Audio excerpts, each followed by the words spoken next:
Assalamu alaikum warahmatullahi wabarakatuh. Kabajamtoota fi daawwattoota qophii Siimboo. Qophii Siimboo keenya torban isin bira gahu guyyaa har'aas qabannee isiniif dhufnee jira. Qophiin Siimboo keenya bohaarsaa fi barsiisaa ta'ee qabannee anaaf obboleessi keessa Muhammad Nuur istuudiyoo Miilaanitti argamnee jirra. Haga dhuma qophii keenyaatti akka nu faana turtan isiniin jenna. Maami, assalamu alaikum warahmatullah. Waalaikum salaam warahmatullahi wabarakatuh. Akkam jirtu ati nagaadha? Nagaa alhamdulillah. Naafi baga nagaa walitti dachaanii. Baga nagaa walitti deebinee. Akkuma yeroo hunda jennu rabbiin galateeffanneetiin sagantaa keenyatti kan eegallu alhamdulillahi rabbil alamin. Rabbii torban dabarsee torban kana nu geesse. Torbee darbanii torbee biraatti ka'uun waan guddaadha waan ta'eef yeroo hundayyuu rabbiin galateeffataatiin kan sagantaa keenya eegallu alhamdulillahi rabbil alamin. Mee torbeen si bira akkam ture? Torbee wallahi maashaallah. Torbeewwan amma dabarsaa jirru kana caala ammoo torbeewwan itti aanu hawwisiisaa ta'aa deeman. Sababni isaas ji'a Ramadaanaatti achi deemaa jira. Ji'a Ramadaanaatiif ji'a torbaan takka yookaan lamatti torbaan lama booda akkas ji'a Ramadaanaatti waan seenuufi torbeewwan dhufan hawwisiisaa ta'an jedhee kan yaadu. Saniifuu torbeen kun maashaallah bareedaadha. Ji'a Shaabaanaa keessa jirraas. Eeyyan akkuma torban darbee haasofne daawwattoota keenya wajjin illee akkuma marii taasisne jiini keessa jiru kun ji'a Shaabaanaati. Ji'a Shaabaanaa kana keessa immoo ji'a sirriitti ji'a Ramadaanaatiif itti shaakalaman ji'a kana keessatti qaama keenya leenjisnu ji'a kana keessatti waan hunda keenya qalbii keenya leenjisneetiin ji'a Ramadaanaa kan simachuudhaaf itti qophoofnudha. Kanaaf alhamdulillah jiini keessa jiru ji'a Shaabaana ta'uu isaatiin wal qabateetiin torbeen darbee alhamdulillah ana biras hedduu gaarii torbee ibaadaa irratti jijjiirama agarsiisuudhaaf socho'aa ture maaliif akkuma torbee darbee haasofne wanta asitti haasofnu gara gochaatti illee jijjiiraa deemuu qabna waan ta'eef kanaan wal qabateetiin torbeen darbee alhamdulillah hedduu gaarii ture. Kan gara fuulduraa jiru immoo baatii Ramadaana illee waan dhufaaruuf kana caalaa fooyya'aa deema jedhee yaada. Rabbiin nama umriin keenya jiraatee Ramadaana akka ji'a kana argatee darbu taasisu jenna. Mee Ramadaana dabreerraa wanni addaa wanni ati karoorfatte wahii wanni dhuunfaa keetii osoo hin ta'in wanni himamuu danda'u wahii jira. Namni hundinuu karoora ni baafata. Jiini Ramadaana yeroo dhufu namni hundinuu akkaataa Ramadaana ittiin dabarsu karoora baafata. Anis akka nama dhuunfaa tokkotti karoora baafachuun kiyyaan oolu iyyuu garuu asirratti illee guddaa dubbachuu hin danda'amu. Maaliif karoora baafadhu kanarratti hojjechuu fi hojjechuu dhabuu ni danda'a waan ta'eef garuu immoo daawwattoota keenyaan barsiisa ta'ee yoo argame ji'a Ramadaanaa kanaaf yookaan immoo ji'a Ramadaanaa kana seenee darbuu isaatiin wal qabateetiin jiini kun ji'a akka laayyootti darbuu miti. Akka dhaamsaatti kan dabarsu ji'a akka laayyootti darbuu miti. Kanaaf ji'a kana keessa waan karoorfannee hojiirra oolchuun dirqama. Fakkeenyaaf salaata jamaa keenya yoo wantoota yeroo kaan rakkina nurra jiru jechuudha. Fakkeenyaaf salaata jamaa salaatu wurdii kenna kan quraanaa irratti waqtii salaata eegganne salaatuudhaan wal qabateetiin hanqinoota jiran ji'a Ramadaanaa kana keessa seexaan illee nu hidhama waan ta'eef yeroo kaan seexaanatu ji'a Ramadaanaa kana ala hojii keenya hojii ibaadaa irratti akka hin jabaanneef kan nu dhorku seexaana waan ta'eef carraa kanatti fayyadamuudhaan seexaan ji'a Ramadaana dhufu kana keessa waan hidhamuuf karoorri keenya guddaa waan ta'uu qabu wantoota Ramadaana ala nutti ulfaatan. Kanneen hundayyuu Ramadaana keessatti hojjechuudhaaf karoorfachuu qabna jedheetiin kan yaadu. Daawwattoonni keenya illee yaada baay'ee qabanii kan kee hoomee maal fakkaata? Karoora baafadhee jira naan jetta jedhee yaade keessaa tokko silaa hojii dhiisee ji'a tokkoof itikaafa galaa guyyaa 10 qofa osoo hin ta'in masiidatti galee ibaadaadha karoora kiyyaa naan jetta jedhee yaade. Haa ta'u ibaadaan akkas jechuu hin danda'u. Ulfaataadha nama rabbiin laaffiseef malee jechuudha. Anas yoo rabbiin na laaffise akkas godhu osoo godhee natti tola. Rabbi siillee laaffisee nullee laaffisee daawwattoota keenyaafis laaffisa. Al'aamiin jiini Ramadaana kana kaa ji'a boqonnaa hojii dhiisteetiin rabbii kan kee wajjin walitti hidhata gooteetiin ibaadaa kan kee mi'eeffataatiin kan itti jiraatu. Jiini Ramadaana ji'a boqonnaati yoo jenne hin dandeenya. Waan irraa boqonnu jira waan itti boqonnu jira. Ibaadaan itti boqotan. Ibaadaan itti boqotan. Garuu hojii guddaadha. Hojii mindaa guddaa qabu garuu waan itti boqotan. Rasuulli sallallahu alaihi wasallam salaati jedhan arixnaa bihi yaa Bilaal jedhan dafii iqaamii salaata itti raahaa itti goonaa. Ibaadaan waan raahaa itti godhan. Ji'a guutuu raahaa gochuun ammoo waan argamu miti. Akka vaakeeshinii namni yeroo yookaan barumsi cifamu yookaan ammoo dalagaan dhabamu karoora baafata. Eessa deemu gara wayii deemee raahaa gochuudha. Kanaafuu jiini Ramadaana ji'a raahaa itti godhan. Maaliin raahaa godhan? Ibaadaadhaan raahaa godhan. Rabbi nu haa laaffisu jedha. Gara fuulduraa bal'inaan waa'ee Ramadaanaa kan haasofnu ta'a. Amma immoo akka carraateetiin waqtii nuti keessatti argamnu magaalaa keenya keessattuu guyyaalee boqonnaa jennee yaadnu kana shaashaa makiinaan kilaaksii isaa oofaatiin yeroo magaalaan biizii ta'u agarra.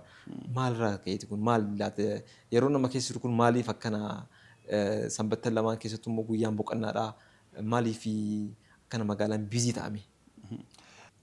Waan si ajaa'ibu nama tokkoon torbaanuma amma dabarsine kana keessa wal argee jimmarraa dhufa. Osoo haasawuma keessa jimmarraa dhufu jira. Jimmarraa ka'ee hanga magaalaa Finfinnee seenutti sargii 16 lakkaa'ee naan jedhe. Sargii 16 magaalaa sanarraa magaalaa jimmaarraa hanga magaalaa Finfinnee kan inni ijaan arge kun kan inni ijaan hin argine immoo 60 jira. Guyyaa takka keessatti namni kun hundi akkuma isin jedhe warri kunni warra inni ijaan arge warri ijaan hin argine immoo hedduutu jira. Dilbata takka keessatti nama hedduutu ol fudha torbaan takka keessatti. Wanti gaafii natti ta'u namni yeroo Ramadaan dhiyaatee bultii ijaarrata.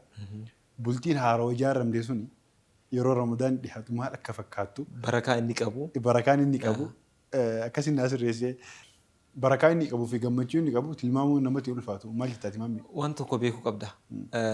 Ramadaana keessa amma sheekonni masjidatti yeroo du'aa godhan dargaggoonni akka fuudhan yeroo du'aa godhan Ramadaana bara kanaa kophaa soomtanii kan itti aanu immoo kophaan soomina dhafa du'aa godhan. Akkasii du'aa godhan. Si galee miti isin as keessaa dhabamtan malee jechuudha. Kanaaf namni hedduun yeroo jiini Ramadaana aduu kana baatii amma keessa jiru kana keessatti bultiin ijaarrataa waan hedduu bareedaadha. Akkuma immoo bultii ijaarrachuun gammachuudha isaaf. Bultii eegee ijaarratee booda immoo gammachuun biraallee Ramadaanni dhufaafi jechuudha. Kanaafuu namni kun xinnaatee ji'oota dheeraaf gammachuu walitti aanu keessa jiraata jechuudha. Warroota haaraa wal fuudhan kanaaf silaa gaafii hedduun qaba. Gaafa dura rakkoon qabaan irraa si deebisa tokko. Lakki hin gaafadhu amma hin gaafadhu waan akka hin gaafanne dhoogu jira waan ta'eef namni lima taquluuna maalaa taf'aluun hin harkaa taati. Aniin waan ati gaafattu warroota bultii ijaarratan hamma tokko bakka bu'ee deebisuu danda'a waan ta'eef. Siyaa gaafadhu. Gaafadhu rakkoon qabu. Haa ta'u ammaa fi. Garuu daawwattoota keenya gaafiin inni na gaafatu kun albeen ameen lukkuun haatee albeetti nuuf qaltu baafatti jedhan. Dhiisee. Kanaaf gaafiin inni gaafatu kun garamitti akka geessu walumaan laallaa ni gaafadha jedheera ni gaafatta siin dhiisnu yoo hin gaafanne immoo nuti si gaafata. Ayyee egaa gaafii gaafattu malee jettee fakkeenyaaf ji'a Ramadaanaa waggaa guutuu taa'ee namni maaliif ji'a Ramadaanaa jalatti bultii ijaarrata? Sababni isaa maali? Malaa du'aayii sheekotaatu nuuf qeebalame. Sheekonni gaafa Ramadaana keessa yookaan immoo. Du'aayiin kun akka aadaa ta'eeti bara. Ramadaana waggaa dhufu addan soominaa jedhan malee Ramadaana jala gahaa wal fuudhaan jenne. Sanuma bara. Akkamitti ta'uu danda'a? Ramadaan akkuma bahee akka Ramadaanni baheen yoo wal fuute maal ta'a? Sanuma akka Ramadaan itti aanu osoo kophaa kan keessoo maan jirtu jechuudha. Kanaafuu. Kan jalaan gahanii wal gaafa Ramadaanaaf guyyaan 15 gaafa Ramadaanaan torbaan takkaafu ka bultii ijaarratan ka cidha godhatan kuni sababni isaa maalii fi akka aadaatitti. Ati gaafa mana barumsaa barattu jechuudha. Gaafa barsiisaan kan kee assaayimentii sii kennu assaayimentii torbaan tokko sii kennee wiixata gala siin jedhee yoom dalagdaati. Guyyaa wiixataa sii kennee torbaan hadhaa gala siin jedhee sii kenna. Fakkeenyaaf guyyaan hadhaa sabtiidhaami. Sabtii hadhaa sii kennee sabtii hadhaa assaayimentii kana deebisaa yoo siin jedhe ati gaafa kam assaayimentii kana dalaga kaleessa galgala jechuudha. Guyyaa jimaataa galgala. Kan inni kenne moo? Kan inni kenne har'a torbee hadhaatti galchaa jedhe. Ati immoo akka dalagdu yoom irra hedduun namoonni hedduun ni beektan barattoonni jechuudha. Assaayimentii kana gaafa kam dalagdaati? Akkuma asii baatee hin dalagdaata assaayimentii kana? Akka asii baatee hin dalagdu. Hin dalagdu. Irra hedduun namaa yoom dalaga assaayimentii kana? Gaafa barumsaaf guyyaan takka lamaaf. Guyyaan takka lamaaf guyyaa akka kaleessaa dheengaddaa kana jechuudha. Kanaafuu suni barumsa hin shaakala dura hin shaakala. Garaagarummaa hin qabu. Qo'atee maal jedhee waan garaagaraa laalaa kitaaba garaagaraa dubbisaa. Dabarsuu garuu hin danda'u.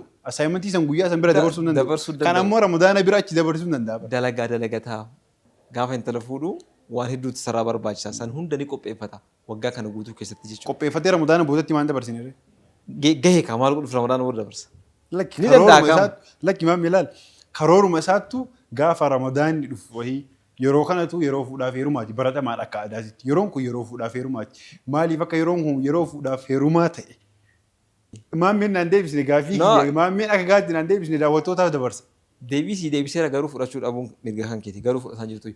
Garuu wanta ati deebii kee dhiibaattu sitti himuuti. Atillee gaafa deebiin kun sii deebi'ee ati badii kana keessa jirta waan ta'eef. Badii kam keessa? Badii warra fuunee keessa jirta waan ta'eef. Meebii karaa itti naa ibsite naan galle ta'a yookaan ammoo warroonni naa ibsuu danda'an kana caala jiraachuu danda'u. Kanaafuu deebii gaafii kana akka sa'aatiin jalaan deemeef daawwattoota keenyaaf yeroo baay'ee nama akka kan keetii kanaan hin galu abshir. Daawwattoota keenyaaf dhiisa. Warroonni yeroo Ramadaanaa sababbiin yeroo Ramadaanni ga'u yookaan ammoo Ramadaanaaf jiini tokko Ramadaanaaf guyyaan 15 hafu maaliif wal fuudhuun baay'ataa? Namoonni bultii ijaarratan maaliif yeroo kanarratti bultii ijaarratanii gaafiidha deebii keessan koomentii jala lukeettanii warroonni daawwattanis manuma keessatti shuuraa gootan jechuudha.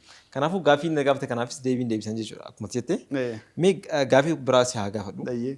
Mee naannoo ati itti dhalattee itti guddatte yookaan naannoo ati itti jiraattu keessatti aadaan fuudhaaf heerumaa yookaan sirni fuudhaaf heerumaa maal fakkaatan? Aadaan fuudhaaf heeruma akka naannoo ani jedhadheetis akka naannoo ollaa kiyyaattis akka naannoo addunyaattis aadaawwan fuudhaaf heeruma aadaawwan garaagaraa jira. Aadaan qisiisa jira. Aadaa kolfisiisuu hunda jira addunyaa kanarra aadaan fuudhaaf heeruma. Aadaan fuudhaaf heerumaa naannoo keenya aadaa laafaa jechuun fuudhaaf heeruma keessatti laafaa fi yookaan immoo kan shari'aa fi aadaadhaan illee shari'aa islaamaatiin illee aadaa oromootiin illee wal hin faallessine sirna fuudhaaf heerumaa akkasiiti. Garuu wanni addaa wahii naannoo keenya irratti wanni addaa wahii wanni silaa himamu fuudhaaf heeruma keessatti hin jiru. Mee naannoo keetti maal fakkaata? Wal fakkaataadhuma. Shari'aadhaan aadaa fi shari'aan hedduu walirraan fagaatu keessattuu naannoo keenya keessatti maalidha namni tokko gaafa fuudhuu barbaadu piroosesii mataa isaa qabaata. Intala takka gaafa jaalatee maatii beeksisee maatii isaa beeksisaa isinillee maatii ofii beeksisti. Achi booda immoo piroosesii garaagaraatu jira. Jaarsi ni ergama, maatiin ni qeebala. Achi booda mijuu waan jedhamu jira. Mijuu dhuganii achi booda ni kaan hin jira. Yoo barbaadan guyyaa mijuu isaanii ni kaa godhuu ni danda'ani. Kan hunda darbaniitiin kan bultii ijaaratan jechuudha. Gara addunyaatti yoo waan immoo biyyuma keenya kana keessatti iyyuu sabni hedduu jiraachuu isaatiin wal qabatee aadaa garaagaraatu jira. Aadaan fuudhaaf heerumaa iddoodhaa iddootti hedduu waan raajii fi waan hedduu nama dinqisiisufaatu jira.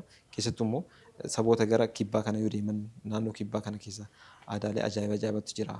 Gara naannoo Oromiyaadhaan ala baatee gaafa deemtu aadaalee hedduu argita. Garuu shari'aadhaan kan naannoo keenyaa kuni shari'aadhaan osoo ni kaan hin hidhamin qaamni lamaan walitti dhufuu hin danda'u. Kana naannoo keenyatti. Sirriidha. Bakki Oromiyaa keessatti bakkeewwan hedduu irratti siinni fuudhaa fi heeruma kan shari'aa irraa hedduu agas fagaatee hin jiru. Aadaan tokko ni jira kan shari'aadhaan wal faallaa ta'e. Aadaawwan sunniin ammoo aadaa hafaa dhufan. Warroota Islaamaa biratti aadaawwan dur akka aadaatti itti fayyadamaa haa turan malee yeroo ammaa kana ammoo sababa shari'aa namni hunduu baratee hubatee jiruu fi aadaawwan sunniin aadaa hafaa ta'eetiin ammoo akka shari'aa fi bakka shari'aa fi aadaa walitti galetti sirna san itti fayyadamuu jiran. Kanaafuu biyya keessaa baanee gara addunyaatti yoo achi baanee immoo biyyoota garaagaraa keessa aadaan garaagaraa aadaan fuudhaa garaagaraa jira. Gama seenaa Islaamaatti gama shari'aatti yoos deebine ammoo seenaawwan akka Islaamaatitti akka namaatitti namni islaamummaan ala jiruyyuu fakkeenya irraa fudhachuu danda'u seenaawwan hedduu jira. Seenaa sahaabaa taabi'aa akkaataa wal fuudhiinsa isaanii akkaataan bultii ijaarannaa isaanii Rasuula sallallahu alaihi wasallam Nabi Muhammadiin sallallahu alaihi wasallam isaan irraa qabee Mu'aadhiin Aliyyiin namni hundi isaaniitu seenaan fuudhaa fi heeruma isaanii seenaa barumsa irraa fudhachuu dandeenyu. Keessattuu amma yeroo fuudhaa fi heeruma kana wanti an taasifamni guddaan dargaggoonni gaafa yeroo fuudhan karaa seera qabeessaan nikaa hidhatanii gaafa fuudhan yeroo argu hedduu na gammachiisa. Maaliif yeroo ammaa kana dargaggoonni hedduun fuudha yeroo dhiyeessan argita. Maaliif fuudha kana dhiyeessan deebii mataa isaa qabaachuu danda'a. Garuu dargaggoon rabbiin laaffisee fi karaa seera qabeessaan karaa halaala ta'een dubartii takka gaafa nikaa hidhatee fudhatee galu waan hedduu si gammachiisu argita. Faallaa kanaatiin waan hedduutu biyya keenya keessa jira waan ta'eef kanaaf dargaggoonni dargaggummaa keessaniin gaafa bultii ijaarrattan waan hedduurraa akka baraaramaa jirtanidha. Kanaafuu naaf yaatilee rabbi si haa laaffisu. Rabbi numarraayyuu haa laaffisu. Amiin. Baamee wanni fuudhaa fi heerumaa yoo haasofne waan dhumatu miti. Keessattuu warra kaa'imaa yookaan warra bultiin ijaarrannu biratti waa'ee fuudhaaf heerumaa waan haasa'an illee fixan miti waan ta'eef kanaafuu sagantaa keenya gabaabaa kana keessatti mataa deemna. Daawwattoonni keenya immoo sagantaa itti aanu nurraa eeguu jiranii. Daawwattoota keenya tursiisne irraa waan ta'eef sagantaa itti aanu affeerra. Sagantaan keenya kan itti aanu sagantaa oolmayaati. Oolmaa keenya torbee kana daawwannee nuti dachaana turtii gaasiin jenna.